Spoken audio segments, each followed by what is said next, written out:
Welcome to Career Tools. This week, the Resume Update 2018. The questions this cast answers are: what's changed in our guidance about resumes? Are cover letters needed? And how has applying for a job changed in 2018? Our resume guidance never ever changes. One page, focused on responsibilities and accomplishments, what you've done and how well you did it. And that said, every year we produce an update and we talk about some of the more timely issues around resumes. So some of the changes we're seeing, some of the things that people are suggesting are changing, which often are not. Every year it seems that somebody says, this is the year that resumes die. And they never do. They haven't yet. Nope. I think this is the 5th or 6th year we've done this. They haven't changed. So this year we're going to talk about cover letters, which is another perennial. Cover letters are going to die. Background checks, LinkedIn, and the market heating up.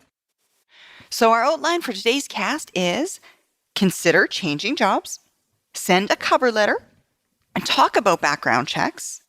Don't include LinkedIn on your resume, and check your resume for errors. A good list. Before we start, if you're listening to this because you have been doing your resume and you haven't got an interview, so if you've been submitting resumes but you haven't got interviews, go to the website and look for the resume workbook. That will help you get your resume right so that you start getting interviews. And if you're getting interviews but you're not getting offers, then look for the interview series. It's loads of help. I got an email just this week of someone saying, I bought the interview series, I got the job. So it really does work. A lot of people get stuck in those two areas, which is why we have products to help you. Now we'll go on with the rest of our outline. So consider changing jobs. In May 2018, which is when it's June 2018, but May 2018 when we actually got a number, the unemployment rate in the US is at a 17-year low. And similar statistics are seen across the world. If the US and Europe are doing well in general, all of the countries are doing well. It's a kind of global thing, and everybody's doing pretty well. Jobs are continuing to be added to the economy, and even where wages have been static for a lot of years, like 10 or 15 years, they are now increasing. And the one thing you can tell from increasing wages is that labor is more scarce. So it's a classic supply and demand. When there's lots of people who want a job, so unemployment is high, wages either go down or they stay static. When wages start rising, that means that companies can't find the people they want at the current price, and therefore they have to put their price up in order to attract people, or even to keep the people they have. When the number of available workers is low, wages go up as competition for those people increases. And that's what we're seeing. Now, that said, the quoted unemployment and labor participation statistics are generalized across the entire economy. That doesn't mean that necessarily in your specific geographic area, your industry, your specific professional specialty, that you are seeing all of those changes yourself. An example, Hawaii's unemployment rate in April 2018 was 2%, whereas Alaska's was 7.3%. So unemployment data is always way more complicated than that headline rate, than that overall statistics. That said, the overall general picture of the labor market right now is very good. It's very good for candidates, not so for companies, I guess. Yes, so good point. If you've been thinking about moving to a new role, a new company, a new geographic area, now would be a good time to do so, because with more jobs overall and a lower unemployment rate, there's less competition per job. When the economy was in recession, you saw things like 500 people apply for one job or 700 people apply for one job. Sure that's not true, but anyway, when the unemployment is low, and so there are less people looking for jobs, companies can have maybe 10 applicants. And, having worked in recruitment, if you get 10 applicants, only 7 of them are marginally qualified. There is a lot less competition for the jobs. We're not guaranteeing you a new job. It's not like, oh, you don't have to do any work and you can walk out of your job and into a new one with a pay rise. That's not how it works. You still have to work for it. They're not just free for the taking. No, exactly. But it's easier now than it maybe would have been in the last 17 years. Absolutely. And considering our market where it is right now, and yes, it's a great market for candidates, that does not mean that we're suggesting that you ought to change jobs or look for new positions if you're happy where you are. If you're happy where you are and you don't want the change, then don't. What we're suggesting is, if you've been thinking about it, if you've already got those rumblings that you'd like to try something new, then now would be a good time to start looking at your network, about activating that, reaching out to people, looking for those new opportunities, because now, in comparison to the last 17 years, is a great time to be looking for those opportunities. Exactly. So next up, cover letters are not dead. What is it? Reports of my demise are premature. This is a quote from someone, I can't think who it is. So people keep saying cover letters are dead. They're not. The vast majority of companies do now use some kind of computer-based resume or application submission system. So what happens when there's a new technology, all of the big companies start using it, and then it trickles down. What happens when there's a new technology is the big companies implement it first, and applicant tracking systems have been around for 20 years probably. And what happens is people find cheaper ways to implement that technology, and as it becomes cheaper, obviously more and more companies can afford it, and therefore it trickles down. It's probably only the smallest companies who don't have some kind of applicant system. And that usually for you as a candidate means entering some form data into a web page and attaching a resume. And because it doesn't say submit a cover letter, many articles say cover letters are dead. In fact, there was a New York Post article that said a survey from Office Team found that 1 in 10 senior managers said that cover letters were not valuable at all when evaluating a candidate, and only 1 in 5 said they were very valuable. But let's do the math here, right? 1 in 10 said that they were not valuable, but 1 in 5 said they were. That's 2 in 10. Right? They changed the denominator to make the math look like cover letters aren't useful. But actually, out of 10 people, 1 person said they were not useful, 2 said they were very useful, the other 7 must have said something between not useful at all and very useful. No one said they were detrimental. And no that's one true. said, because there's a cover letter, we will not hire this person. Exactly. So that's why you have to be careful with articles that say such and such is dead, because they changed the math halfway through to make their point, which is the sensational point: cover letters are dead. They're not. Exactly. Now, cover letters, what they're designed for is to help out the hiring manager to understand how your experience would fit that particular hiring manager or that organization's needs, whatever it may be. It tells them where to look on your resume for the most relevant information for that specific role, for that specific individual. And it introduces you. It turns you into a human being that's interested in the role, not just another robot who has submitted a resume on a website. You're not just a number. You are a person. So whether the New York Post or anybody else tells you that cover letters are dead, our guidance is submit them anyway. They are not detrimental. And actually, if you look at the data, they are beneficial for many hiring managers. So it is worth the extra effort. And the worst that can happen is nobody reads it. Like you just said, it's not like they say, oh, this person submitted a cover letter, I'm not going to hire them or not going to interview them. That's never happened.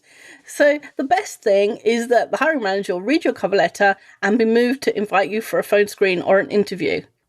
Why would you sacrifice that amazing upside that you're invited for an interview for the downside that you did some work and somebody didn't read it? It makes no sense not to send a cover letter. None. The next part we're going to talk about is background checks. From employment history at previous companies to extensive investigative reports seem to be becoming more common at the ease of carrying out the check increases. Now, companies would seem to be saying, well, if I could do a background check on a potential employee for under like $100, why wouldn't I? And from the company's perspective, that absolutely makes sense. It's an affordable way to weed out some potentially detrimental candidates that they're not looking for. And in the US, Equal Employment Opportunity Commission has rules around how background checks are applied. And most countries where background checks are possible also have rules around how they can be used. And some states do. States have some more restrictive things that apply too. So this is what the EEOC says.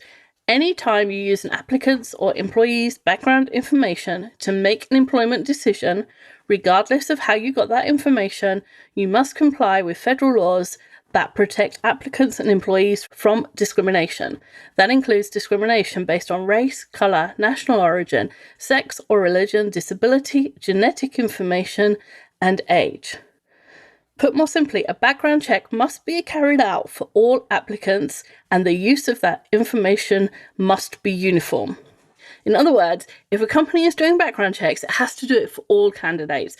If you have a job and you have 10 applicants and 2 of them are 20-year-old men who are unmarried, you can't do a background check on them and not on the other 8 people. You have to do it uniformly, and you have to then not use that discriminatively. So if you find out that of your 10 candidates, 2 of them are over 40, and then you discard them because they're over 40, that's using that information discriminately, and you're not allowed to do that. Now, one, we're not going to say that all companies obey the law, because they don't. We just want to help you understand what it says.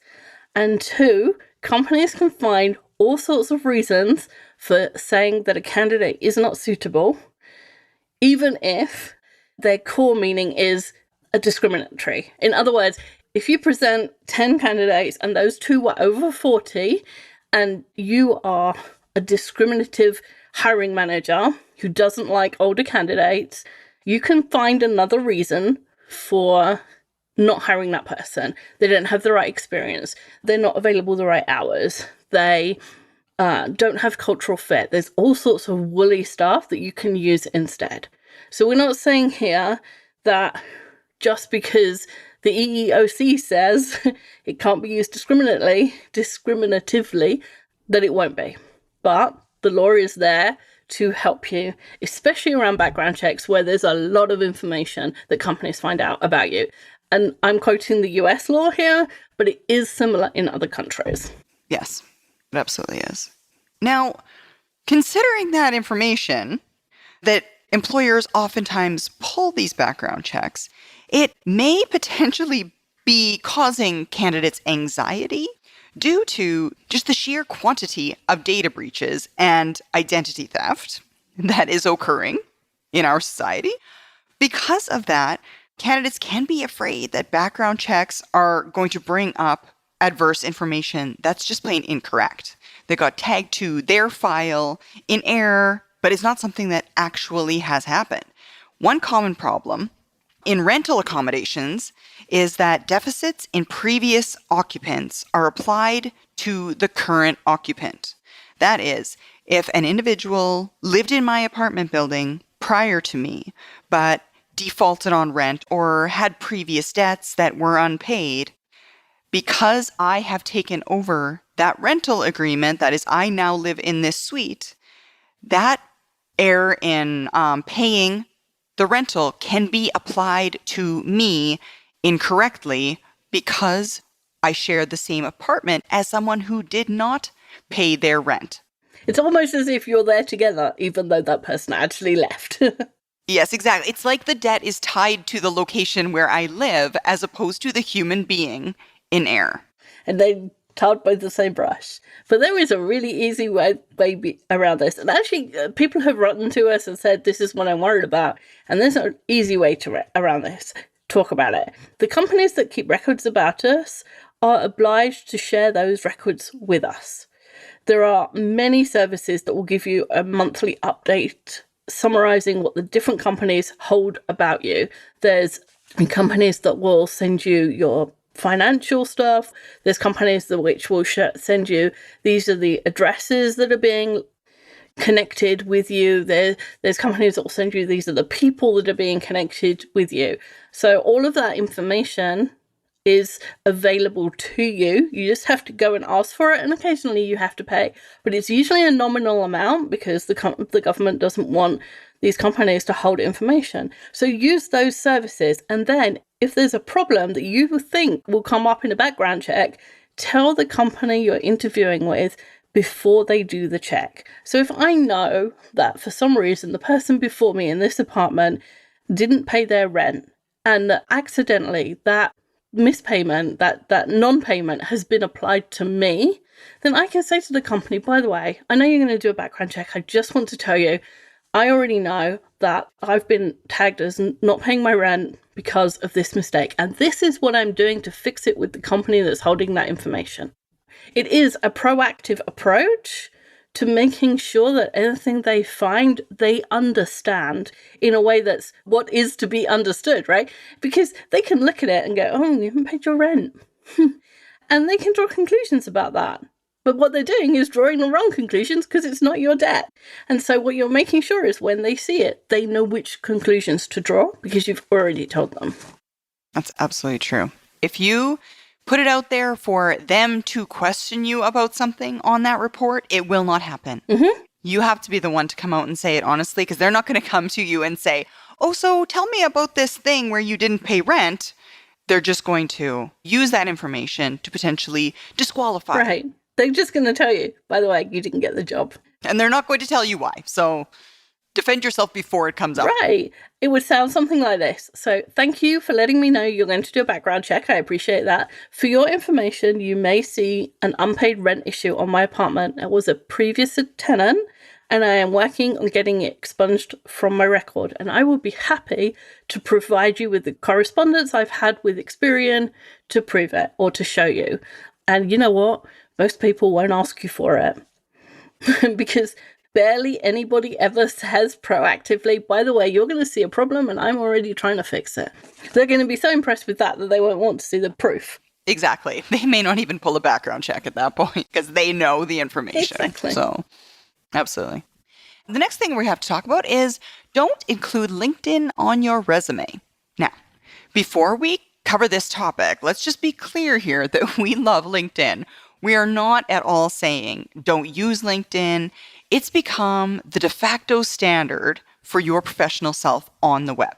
It's a great tool for tracking your accomplishments, tracking your previous roles, for building relationships, keeping in touch with your network. So we're not saying don't use it. Yes, absolutely use it.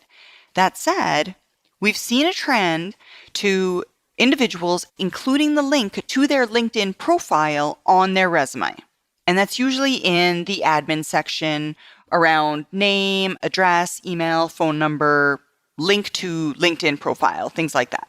And there's 3 problems with this. First, resumes are nearly always printed to be read, which means the link doesn't work. You can't click it. You can't click it when it's on paper. And so you're wasting space having it on your resume. And your resume is 1 page, remember. You don't have a lot of space. Why waste it? Next up, your resume is, hopefully, tailored to the job that the hiring manager wants to fill. So one of the things you do when you create your resume for a particular job is you move your accomplishments around so that the ones that come first are the ones that are most relevant to the job you want. If I was going for a job where I needed to have done customer service, I would move my bullet about how good I am at customer service to the top, so it came right under the responsibilities for this role, so that the first thing the hiring manager saw is, she's done customer service. That's what they're looking for. Put it in front of their face. Exactly. So tailoring your resume is a really good thing. The thing about your LinkedIn profile is it's not tailored. It might even be the same information, but it's not even put in the right order for the hiring manager. If the hiring manager looks at the resume and thinks, oh, a LinkedIn profile, I'll look at that, They're not getting the information that you carefully prepared to show your experience fits their needs. So why waste that time and effort? Right? If you're gonna tailor your resume, which you should, then make sure they see the bit that's tailored. That's absolutely true. And the last part is we have no control over how LinkedIn uses our information. No one knows. Overnight, LinkedIn could make a total website change and change the entire way your profile is laid out. They could change the information that's in it, maybe hiding some of it so it's not all available to everybody. They could take your profile down altogether. And if someone that say you prepare your resume, you give it to somebody in February, but they don't get a chance to look at your website for a few weeks, a month, who knows? Your profile could look completely different. You have no way of verifying that link that you put on your resume as your LinkedIn profile will look that exact same way when that hiring manager goes to look at it. So what you're doing by putting that link on there is you're completely relinquishing control to LinkedIn of how that employer perceives you or sees you. And besides yourself, there is no one entity that ought to have that much control over how you're coming across to other organizations as yourself. So if you want them to see specific information, you need to provide it. Passing on that link to your LinkedIn profile isn't necessarily beneficial. The last person I told that was like, so it's okay. It is okay to have a LinkedIn profile. Just don't put the link on your resume. That's it. Absolutely. And lots of employers and hiring managers might look at LinkedIn anyway for you. You don't need to give it to them. If they look at it, they do. If they don't, they don't. So last up, check your resume for errors, which seems like it should be a timeless thing. It should be on the resume. And I think it is. Pretty sure it's on the resume, the original resume cast. What happens is, so your resume is a reflection of your best professional self. Your resume is the best work you can do. Why would you be giving someone else who you want to give you a job something that was substandard? You wouldn't. This is my best self. That's what you're saying. And yet, we see resumes weekly with errors in them. So I probably get 2 resumes a week, maybe 3. And they range from first-time manager to senior VPs and CEOs, and they're all the way across in all different industries, because that's who listens to Manager Tools, everybody. And it's amazing how many people are being paid over $100,000 a year and can't spell, punctuate, have missing words in a sentence, they have incorrect grammar, they have inconsistent punctuation, they have font that's not the same throughout the document. That's a really weird one. Line spacing that's not consistent through the document. Like you're reading and you're like, oh, that's a nice space. These two are scrunched together and there's no reason why. And the changes in format from one job to another and a million other problems. Most of the time when I'm helping people with their resumes, it's all the nitpicky things that I end up helping them with. You know, like you're missing a period, or there's 2 spaces here where there should be 1, or these 2 lines are not spaced or the same way as a resume. You would think it was like, oh, it's big strategic, directional, how to present myself things. It's not. It's all the nitty-gritty stuff. Those tiny little details that we would, for the most part, consider simple. Mm-hmm. And this isn't a case of the people that prepare and send resumes to Wendy are being lazy or not paying attention. That's not it at all. What this is a case of you can't see the forest for the trees. Mm-hmm. When you're working on your resume a lot, like any other document, if you are staring at those words over and over and over, you cannot see those errors. They blend in. You have read that same document or looked at that same resume so many times that you can't see those tiny little errors to it. It becomes almost blank to you. Mm-hmm. It does. So here's what you're going to do. Give your resume to another person, a friend or a family member, somebody else with a clean set of eyes who hasn't been staring at that sheet for hours on end, and ask them to look for errors. You want to tell them specifically, I don't want advice about the content. I don't want advice about what I've included or not included on the resume.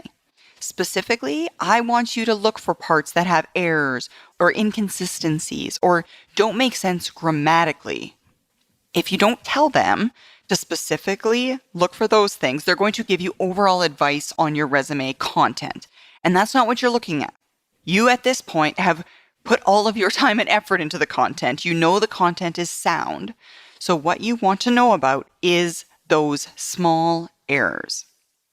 Now, if you know somebody whose DISC assessment is a high C or a high S, these people are ideal to give your resume to. They're most likely to see mistakes. They're very detail-oriented. They're going to pay attention to those tiny little details and take the time to help you get it perfect. They will notice your missing periods or your too many spaces here and there. So you would like to pass it on to them, and they can absolutely help you. Those are the best people to check your resume for you. And if you don't have one of those, it doesn't matter. Anybody who isn't you, who hasn't been staring at it, will help. But if you know an S or a C, ask them. The S will be thrilled to be asked. In summary, resumes aren't going away, despite what you read. They may not be the best way to convey what we want to say to an employer, but all the other ways are worse. Yes, exactly. Video resumes, horrible idea. The most important things on your resume aren't going to change. The most important things are what you've done and how well you've done it, and that is never going to change. And if you can show what you've done and how well you did it clearly and concisely, your resume will do its job, which is to get you an interview. Resumes do not get you a job. Resumes get you interviews. Then good interviewing gets you an offer, and that offer gets you a job. So don't put all the work onto a resume, which people often do. It only has to get your only tool. Right. It only has to get you the interview, and then you have to do the work on your interview skills to get the offer. But resumes aren't going away. And we have tons of advice on the website about resumes. Go to the website and type resumes into the search. There'll be a load.